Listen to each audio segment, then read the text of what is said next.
Brought to you by the Airline Rescue.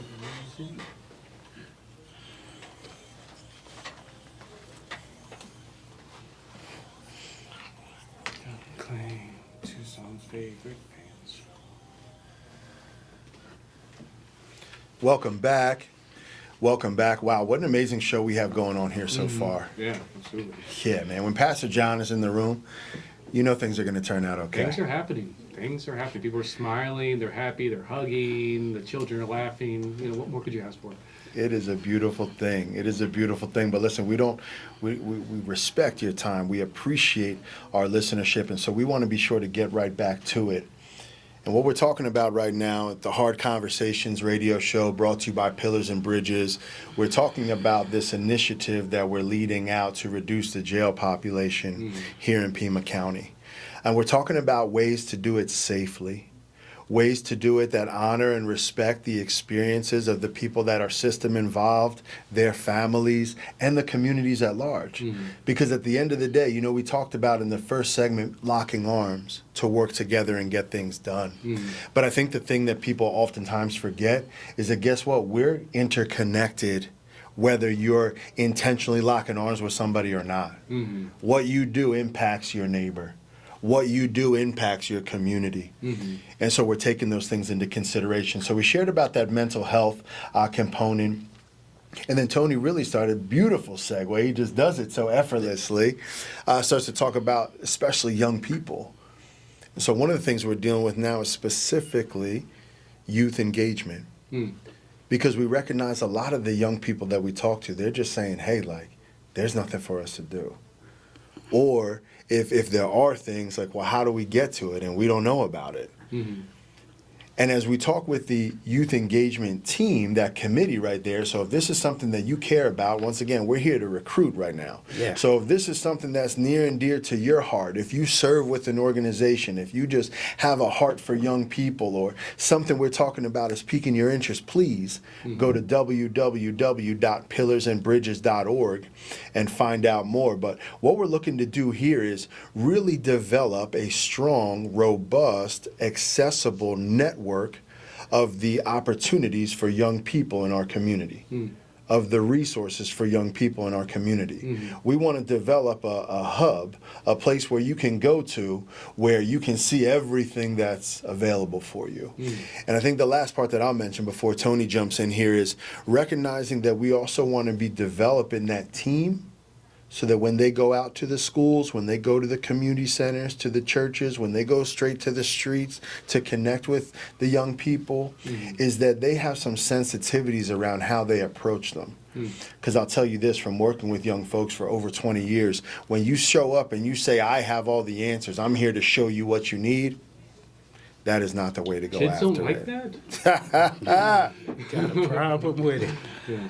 And one thing that, you know, we've been talking about that we think is very important and something that's been missing is there's an old adage that says if you want to fix a leak in the sink, the first thing you got to do is turn the water off.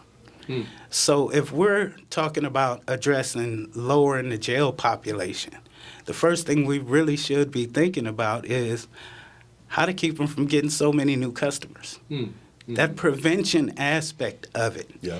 So if we can actually put into what we're trying to do a component that reaches out to people that are on their way to drug addiction, not quite rock bottom yet, then maybe we can eventually keep them from showing up at the jail doors.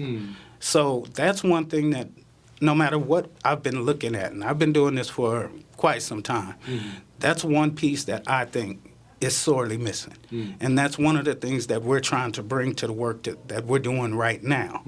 And so just understanding that it's easier to get somebody off the path of addiction than it is to bring somebody out of addiction.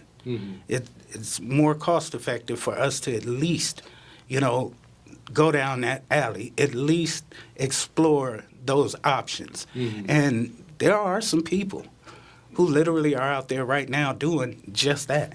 And that's who we really want to come on in and let us know what you're doing to do those kind of things.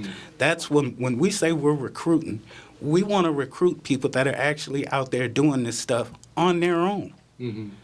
On their own. Aaron knows yesterday I was wiped out when we spoke because I spent most of the day walking the area between 22nd and Broadway along Aviation, where those camps are.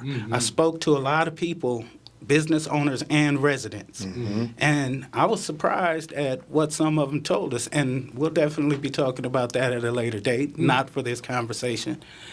But just getting out there like that and actually finding out what's going on, seeing it for yourself. You know, I have a saying, you know, it's not that I'm the only one who can go out. It's just that sometimes I feel like I'm the only one that does go out. You know, so the more people that are actually doing this work, that actually going out there, yeah, you'll be tired by the end of the day, but trust me, the insights that you're going to get, they're going to inform your work in ways you never thought possible. Come on, man. And talking collaborative, right?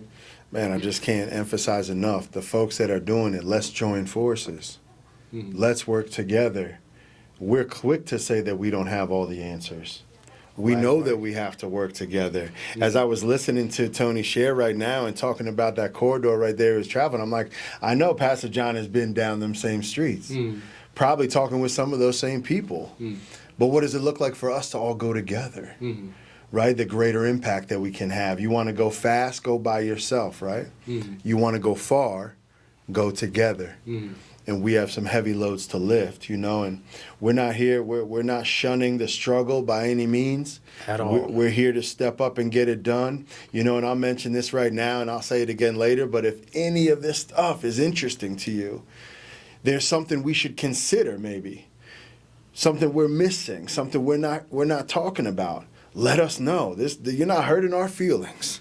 In the slightest. We want to get the work done, right? And we're convinced that folks that are doing things in earnest, right, all you do is grow and learn and keep moving forward down the road. But to get to our third, not that they're in any particular order, but talking about justice reform.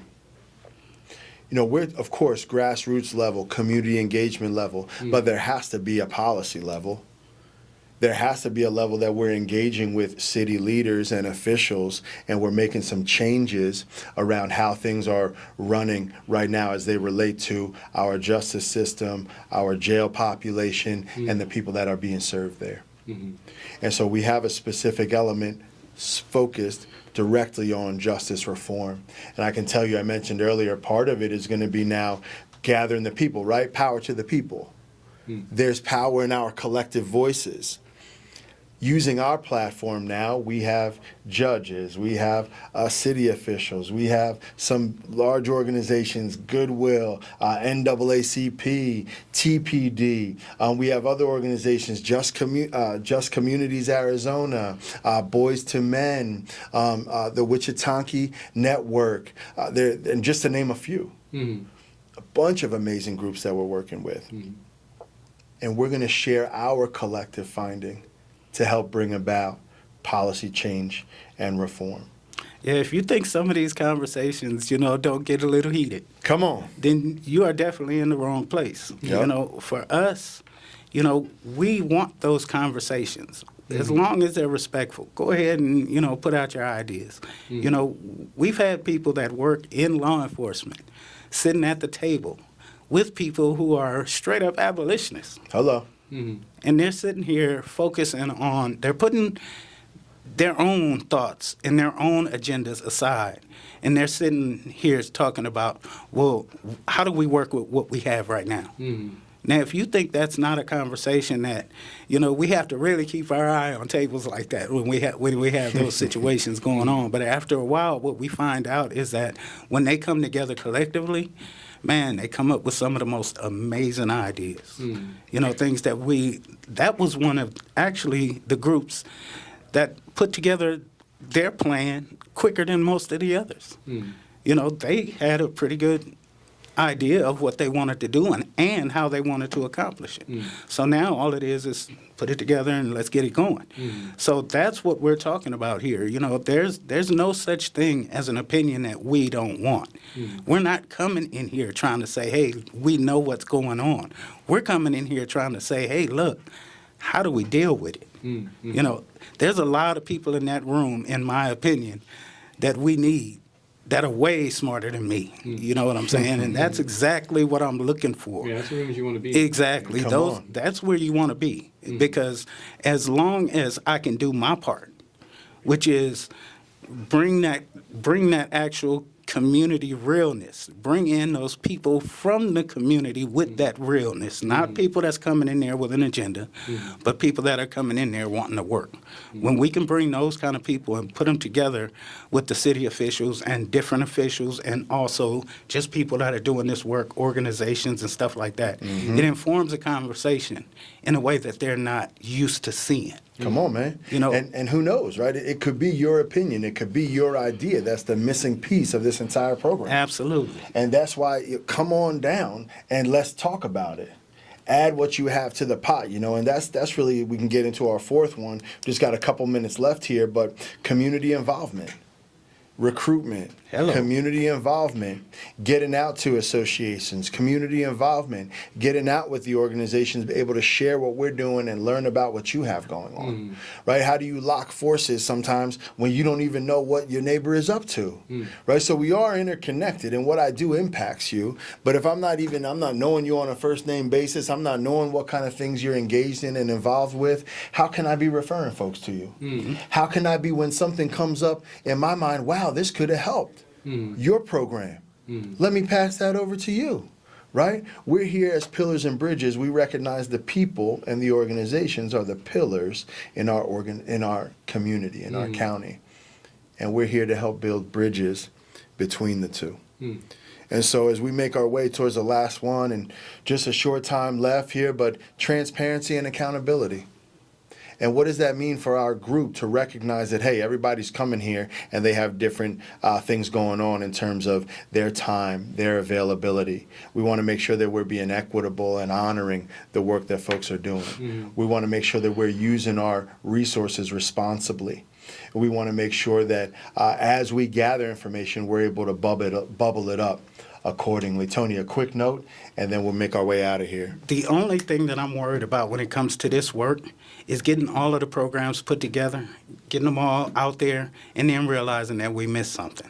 That's the one thing that I'm worried about. That's why I want to hear from so many different people. That's why I want to actually have so many people involved in actually creating what we do going forward. And that's basically how I feel, and that's all there is from me. Come on. So you're here listening to the Hard Conversations radio show brought to you by Pillars and Bridges. You can find out more about what we're doing at www.pillarsandbridges.org. Pastor John, as always, thank you so much for having us. Thank you. Let's build a better Tucson together. Let's do it.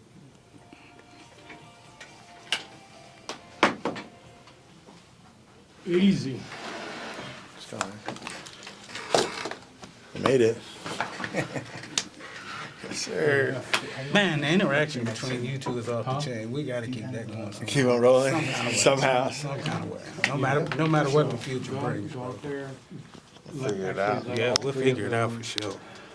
Other than the Double A. tall Hispanic gentleman know to come into the studio. You can bring him in the studio. And This then, one. Yeah, and dude. then Adrian